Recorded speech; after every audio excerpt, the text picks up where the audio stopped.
David, make sure your agent's cell phone is charged, man. You don't want a sequel to the Great Fax Machine fiasco. Because tragically for Thibault Courtois, it looks like he will be out for the majority of the upcoming season, providing another massive glaring hole in Real Madrid's starting 11. They already had a massive problem to worry about, a bit of mystery when it came to who would lead their line in the attack. Now they have a mystery as to who will command the defense, as they have lost the guy who was papering over the cracks in Ancelotti's back line.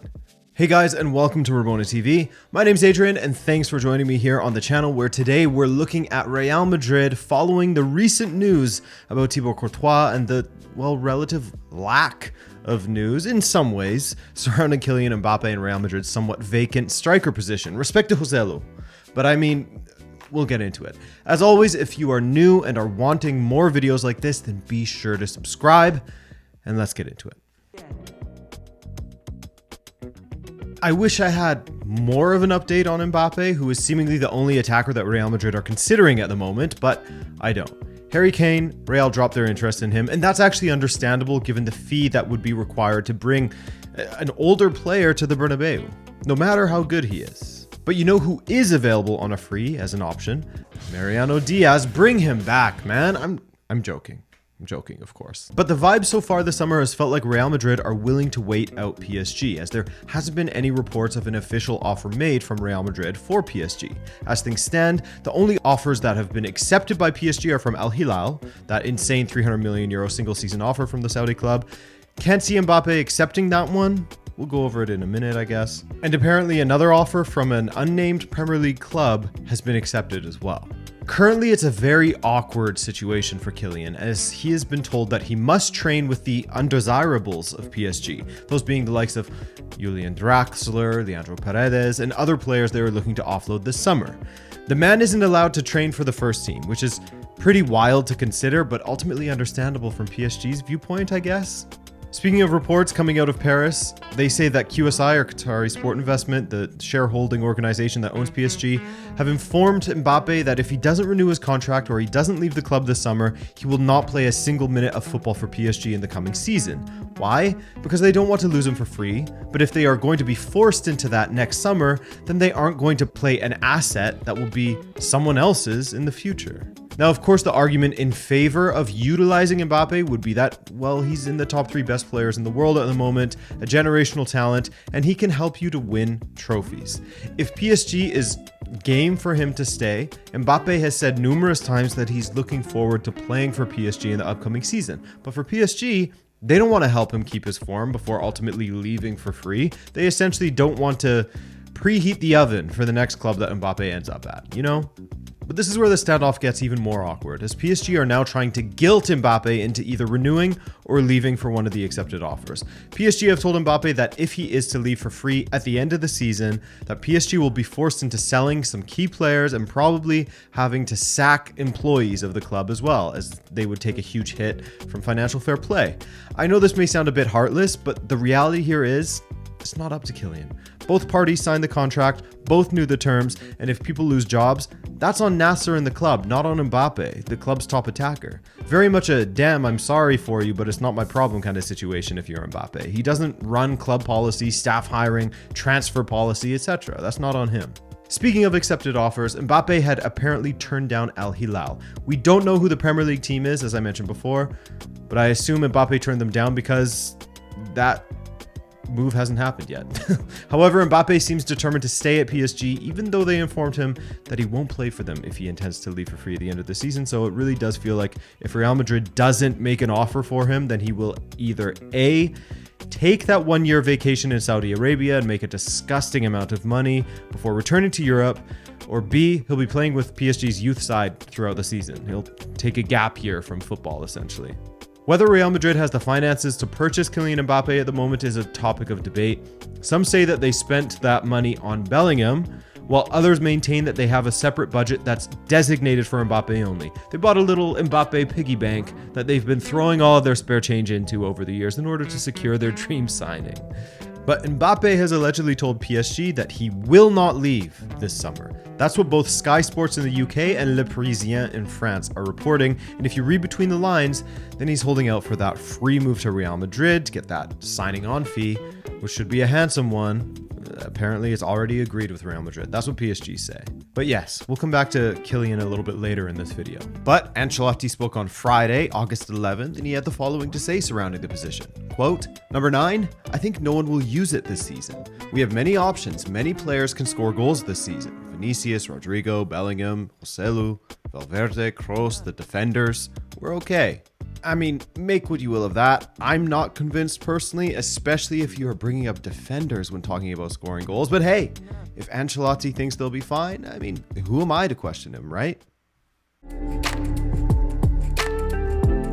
And now Real Madrid have a completely different issue altogether, one that they certainly never could have predicted would happen this summer. In training on August 10th, 2023, Thibault Courtois limped off of the training pitch with help from the medical staff, and he was in tears. That's never ever a great sign, and unfortunately, after some testing was done by Real Madrid, it was confirmed that he had fully ruptured his ACL and will need surgery on his knee. Any sports fan knows just how devastating this injury can be, and more often than not, even after the injury layoff and the full rehabilitation program has concluded, the players aren't the same after. One of my good friends has torn his ACL twice now, as it gets easier and easier to tear after it's happened to you once. He always speaks of how he never had full confidence in his knee after that, how the most innocuous movements felt like they could lead to another disaster. I mean, now apply that sort of mentality to an athlete who relies on their body to make a living, and you can understand why it's difficult to come back from this kind of injury, especially as you get older. And as a keeper, you're constantly doing lateral movements, trying to push off. Courtois is 31 now, and the early estimations are that he will be out for 9 months, virtually the entirety of the season, and he'll be 32 when he returns. Goalkeepers are able to stick around at the pinnacle of European football for longer than outfield players would, for the most part at least. So while Courtois will be 32 when he returns, there are a few things at play here. The injury could hinder him, and he will never be the same when he returns from it. That's one very unfortunate but possible outcome. Or he returns, is a bit shaky for a bit, then gets into his groove once again. Whatever the outcome may be, it doesn't change the fact that Real Madrid will want to get a Champions League caliber keeper in now. Courtois' recent contract, by the way, sees him stay with the club until 2026, just something to keep in mind. And why I say they want to get a Champions League caliber goalkeeper? That's because Courtois, you cannot understate just how good he has been for Real Madrid, how much he has saved that back line. Just think of the 2022 Champions League final, and you have your answer right there at how good he has been. Time and time again, he has bailed out Real Madrid. So to lose that from your defense cannot be understated, man. That is massive. But when it comes to the keepers that they could potentially go for, Raya just agreed a deal with Arsenal. Robert Sanchez just went to Chelsea. There were rumors that Real Madrid would go after Kepa from Chelsea, but given how his form has been all over the place since joining Chelsea, I would maybe advise against that one. Of course, the most obvious answer to all of this would be to pursue David de Gea, which seems to be their first course of action according to much of the Spanish media at the moment. As things stand, it looks like they will go after de Gea, who is a free agent at the moment and is a player that Real Madrid nearly signed 8 years ago if it wasn't for that infamous fax machine incident. Ditch the fax, David, and like I said at the beginning of the video, make sure you and your agent's phones are charged up. De Gea could be lucrative given they would get him on a free transfer. He is Spanish and is from Madrid, and we already know that he would be interested in playing for Real despite his Atletico ties. The man is available and would be down. Another player, if Real Madrid want to sign someone that would stick around for a long time, would be Diogo Costa from FC Porto. He's been linked with everyone, and rightfully so, because as a Benfica supporter and someone who watches Portugal play regularly as well, I can attest to how good this guy is. Distribution is great. Shot stopping is absolutely ridiculous. I know it's not really something to consider, but his penalty saving record is wild as well. Remember last season in the UCL group stage, how many penalties he saved versus the likes of Leverkusen, etc.? I mean, he's ridiculous. But he would be an expensive option, especially compared to Mr. Free De Gea. Sevilla's Yassine Bounou, that's another name that has come up a lot for Real Madrid. Apparently he's number one on Ancelotti's list, but what's on Ancelotti's list is not always what's on Perez's list, right? So the problem with Bounou has nothing to do with his ability as a keeper. He's a fantastic keeper for both Morocco and Sevilla. We all know that. The kind of guy that any team would be lucky to have within their squad, which is exactly why Sevilla told Bayern to pay 30 million euros or more if they wanted to get Bounou to Bayern. Now, he's 32 years old, so 30 plus million for a 32-year-old goalkeeper. I can't see Real Madrid really wanting to pay that much for him. Maybe they will, maybe they'll surprise me, but it just doesn't really seem like the kind of thing that Real Madrid does, given their policy on players over 30 years old. In an ideal world, they probably would go for Bono. But I think that De Gea just has that mix of convenience and cost, or low cost, that they're looking for given this sort of emergency situation.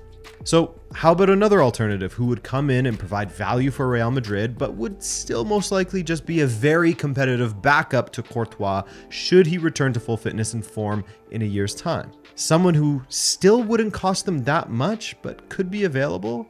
Croatian keeper Dominik Livakovic has been spoken of a lot this summer, and as Croatia's #1 keeper as well and undisputed starter for Dinamo Zagreb, he has been sought after. But none of the moves have materialized, which leads me to think that maybe there's something else clubs don't like about him.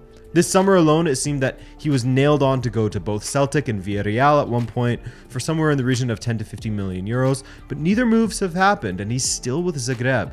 Perhaps a profile that would be interesting to Real Madrid, but I still think that De Gea on a 1 or 2 year contract will be the route they go down. A short contract given his age and Real Madrid's policy on contracts for their older players. It feels like Real Madrid are keen to wait it out when it comes to Mbappé. They are staying silent. They aren't pushing anything as they know that Mbappé wants Real already and would choose them over anyone else. At least that's what we're meant to believe when looking at trusted sources and putting pieces together. But while it may save them money in the end, is going into this season with Joselu as your only real striker a good idea? Respect to Joselu, he clearly has a lot of ability. I mean, you don't score goals for a struggling club like Espanyol in a league where goal scoring is going way down year upon year by accident.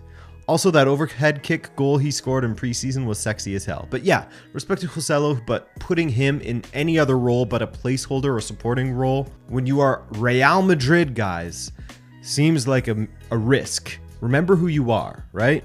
On their official site, the provisional squad says that their forwards are Rodrigo, Vinicius, Brahim Diaz, Joselu, and some would like to throw in Alvaro into the mix as well. If Real Madrid are good with taking a gap year and waiting out Mbappé, then this is fine. But if they have genuine ambitions to challenge for the Champions League and try to close the gap with Barcelona, then I'm not convinced that that's enough for their attack. I could be wrong, but based off of last season's performances, it's hard to see how this is enough. I think that the keeper position is the one that they definitely will prioritize this summer, as I don't believe that there is enough trust in Trubin, the backup. We've seen him arguing with the Real Madrid goalkeeping coaches before, which could absolutely be a whole lot of nothing, and it happens in training, but we don't know for sure. And there's also a lack of opportunities that, well, it doesn't speak to them having a ton of confidence in him for anything more than just a backup. And so as things stand, with all of the information that we have at our disposal as of August 10th, 2023, I feel as though the goalkeeping position will be addressed, while it will likely be more of the same in the striker position. Expect further foreplay with Mbappé, and no, you know. And while Bellingham is an amazing player to add into the midfield, I also want to keep my eye on Güler. I like that signing. You can see why with the latest news surrounding Courtois, I said in the thumbnail that Real Madrid must act now if they want to guarantee that they will be in the conversation for all of the biggest trophies they're in the running for. Otherwise, with holes at the back and at the front, it will turn out to be a stopgap season for them. Anyways, that's the update, guys. Stopgap seasons are fine so long as you accept that that's what it's going to be. Thanks as always for watching the channel. You are appreciated for doing so. My name's Adrian. Subscribe if you're new around here, and we'll catch you in the next video. Ciao.